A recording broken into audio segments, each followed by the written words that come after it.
First ever factory outlet Mukunda Jewelers. Christmas and New Year offers, flat 10% off on VA.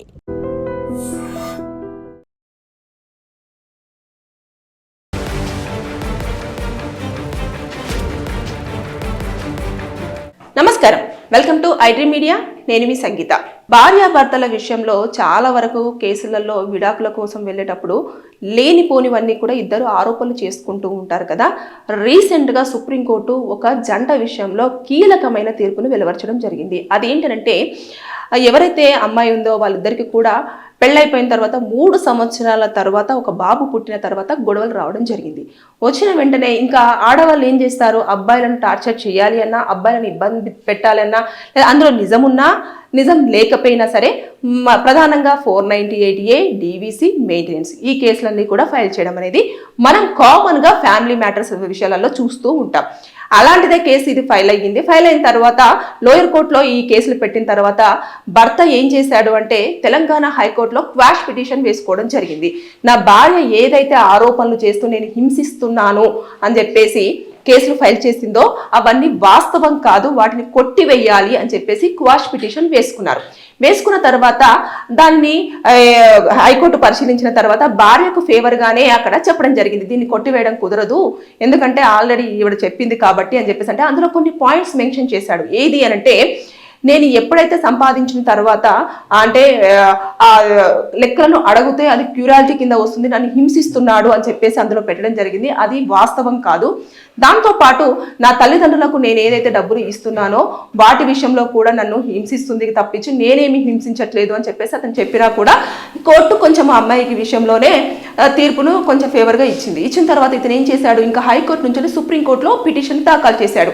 అది మళ్ళీ quash petition అక్కడ వేసుకోవడం జరిగింది. ఇట్లా నా భార్య ఏదైతే క్యూరాలిటీ కింద పెట్టడం జరిగిందో అదంతా కూడా కేసు కరెక్ట్ కాదు అని చెప్పేసి అతను అక్కడికి వెళ్ళిన తర్వాత అప్పుడు భర్తకి ఫేవర్గానే సుప్రీంకోర్టు అందులో కొన్ని పాయింట్స్ మెన్షన్ చేస్తూ చెప్పడం జరిగింది. అదైతే కేసు ఏదైతే ఉంటుందో దాన్ని కొట్టివేయడం జరిగింది. ఏది అనంటే భర్త సంపాదనలో పిల్లవాడు పుట్టిన తర్వాత కొన్ని ఖర్చులు ఎక్కువగా ఉంటాయి కాబట్టి అతను నెలకు కొన్ని డబ్బులు ఇస్తున్న నేపథ్యంలో ఏ లెక్కలు ఏమవుతున్నాయి, ఎంత ఖర్చు ఎక్కడ చేస్తున్నావు అన్నది క్యూరాలిటీ కింద రాదు. ఎందుకంటే భర్త సంపాదించి నీ చేతిలో పెడుతున్నప్పుడు దాని యొక్క లెక్కలు అడిగే అవకాశం అతనికి ఉంది అని చెప్పేసి స్పష్టం చేసింది. దాంతోపాటు తల్లిదండ్రులకు డబ్బులు ఇస్తున్నాడు, కుటుంబ పోషణకు తక్కువ డబ్బులు, తల్లిదండ్రులకు ఎక్కువ డబ్బులు ఇస్తున్నాడు అని చెప్పేసి ఇందులో ఆరోపణ పైన దాని విషయంలో కూడా అతని సంపాదన, అతను ఎంత సంపాదిస్తున్నాడు అనే దాంట్లో అతను ఎవరికి ఎంత ఇచ్చుకోవాలన్నది అతని మీదనే ఆధారపడి ఉంటుంది. దాన్ని కూడా క్యూరాలిటీ కింద మేము కన్సిడర్ చెయ్యలేము అని చెప్పేసి చాలా స్పష్టంగా ఆ తీర్పులో వెలువచ్చింది.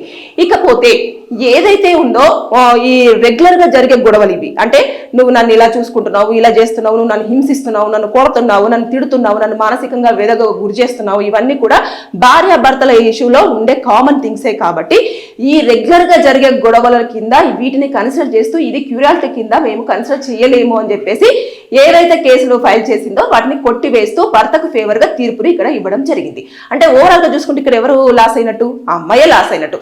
నిజంగానే అతను ఇబ్బంది పెట్టుంటే తను వెళ్ళే విధానం ఏదైతే ఉందో అది కరెక్ట్గా చూసుకొని వేసుంటే బాగుండేది. క్యూరాలిటీ కింద ఏవేవి వస్తాయి, ఏ గ్రౌండ్ పాయింట్స్ తీసుకోవాలి అనే దానిపైన ఒక అవగాహన లేకుండా ఏది పడితే అది పెట్టారనుకోండి, ఖచ్చితంగా కేసులు ఇక లోయర్ కోర్టులో కాకపోయినా హైకోర్టులో కాకపోయినా సుప్రీంకోర్టులోనైనా వాటి మీద కొంచెం మొత్తం వాదనలు విన్న తర్వాత ఏది కరెక్ట్ ఏది రాంగ్ అని డిసైడ్ అయ్యే అవకాశాలు ఉంటాయి. ఇలాంటివే ఎక్కువగా మనం చూస్తున్నాం.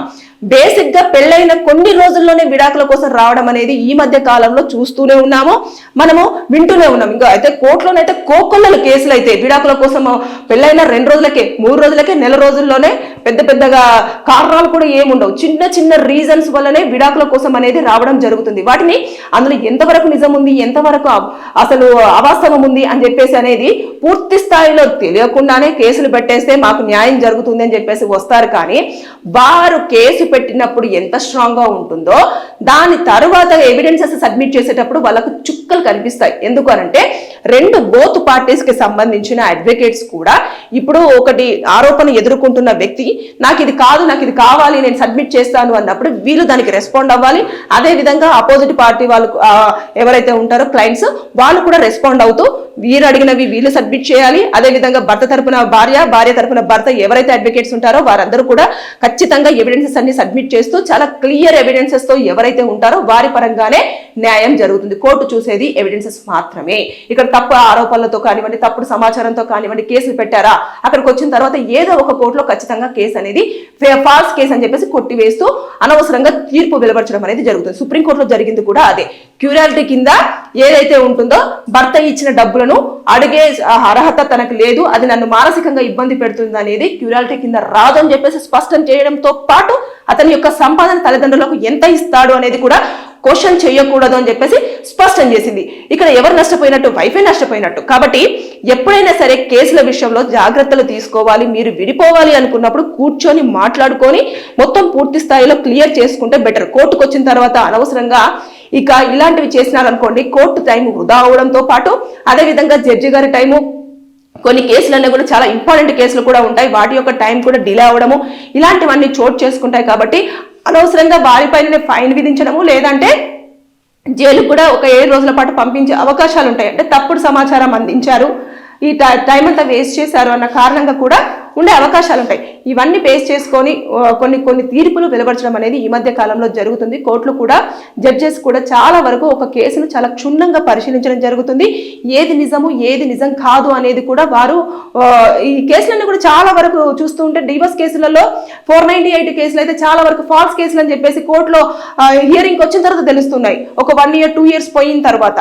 ఎందుకని అని చెప్పేసి అందుకని చెప్పేసి ఫ్యామిలీ కోర్ట్స్ లోనే మీరు ముందుగా డిసైడ్ చేసుకోవాలి. దాంతోపాటు అరెస్టులు కూడా లేవు అని చెప్పేసి నిర్ణయించారు. ఎందుకు అనంటే చాలా వరకు ఫేక్ కేసులు అని చెప్పేసి నిర్ధారణ అయ్యింది. కాబట్టి ఎప్పుడైనా 498 కేసు ఫైల్ చేసింది అనుకోండి, బిఎన్ఎస్ కొత్త చట్టం ప్రకారంగా 85 కనుక ఫైల్ చేసేస్తే వాళ్ళకు సిఆర్పిసి కింద 41 నోటీస్ అనేది ఇష్యూ చేయడం జరుగుతుంది. రీజన్ ఏంటంటే అరెస్ట్ ఉండదు, తీసుకొచ్చేసి కోర్టులో ప్రొడ్యూస్ చేస్తారు. చేసిన తర్వాత అక్కడ వాదనలు వినిపించుకున్న తర్వాత అప్పుడు నిజం ఎంత ఉంది నిజం ఎంత లేదు అని చెప్పేసి కన్సిడర్ చేసిన తర్వాత అప్పుడు ఏ కేసుని ఎలా తీసుకెళ్లాలి, ఎలా ఆర్గ్యుమెంట్స్ నడుస్తాయి, కంటెస్టా లేకపోతే మ్యూచువలా ఇదా ఏంటి అని చెప్పేసి అప్పుడు అక్కడ వాళ్ళు డిసైడ్ చేసుకోవడానికి ఉంటుంది. కొన్ని సందర్భాలలో కాంప్రమైజ్లు ఉంటాయి, తర్వాత ఇలా ఉంటాయి.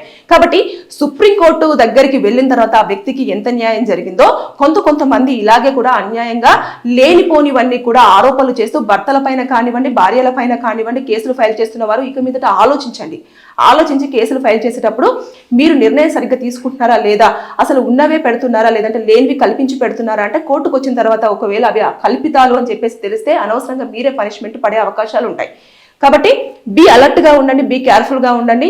ఏదైనా సరే ఫ్యామిలీ విషయాలలో ఈ మధ్య కాలంలో తక్కువ రోజుల్లోనే డివోర్స్ కోసం అని చెప్పేసి రావడం జరుగుతుంది. కాబట్టి అసలు పెళ్లి అనే మాట ఇంకా రాను ఉండే అవకాశం కూడా చాలా తక్కువగా ఉంది. లివింగ్ రిలేషన్షిప్సే ఎక్కువగా. అందుకోసం అని చెప్పేసి పెళ్లిళ్ళు చేసుకుంటే దీన్ని విడగొట్టుకోవడం చాలా కష్టం. కాబట్టి లవ్ చేస్తూ ఇద్దరు కలిసి ఉంటే ఎప్పుడైనా విడిపోవచ్చు అన్న మైండ్ సెట్ తో చాలా మంది ఎక్కువ లివింగ్ రిలేషన్షిప్ మీదనే ఇంట్రెస్ట్ చూపిస్తున్నారు. పెళ్లిళ్ళు అనేవి ఇంకా రాను కాలంలో అసలు ఉండవు. పిల్లలు కూడా వాళ్ళ ఆధీనంలో ఉండొచ్చు, ఉండకపోవచ్చు, వాళ్ళని ఎక్కడైనా పడేయచ్చు. ఇప్పుడే మనం చాలా వరకు చూస్తున్నాం. ఇలాంటి అనర్థాలు జరుగుతున్నాయి. కాబట్టి కోర్టులు కూడా చాలా సీరియస్ గా కేసులపైన దృష్టి సారిస్తున్నారు. దాంతోపాటు తీర్పులు వెలువర్చేటప్పుడు కూడా చాలా స్పష్టంగా ఏంటి అని చెప్పేసి మొత్తం డీటెయిల్ తెలుసుకున్న తర్వాత తీర్పులు కూడా వెలువరచడం జరుగుతుంది. సో భార్యాభర్తలు ఇద్దరిలో ఎవరొక్కరైనా సరే కేసులు ఫైల్ చేసేటప్పుడు ఆలోచించండి. Be careful. Thank you. And for more videos, Please subscribe to iDream. Please subscribe to iDream. Please subscribe iDream. And please subscribe to iDream. For more videos, subscribe to iDream. please like, share and subscribe to the channel. Congratulations, iDream. Subscribe to iDream. Subscribe to iDream. So subscribe to iDream Media.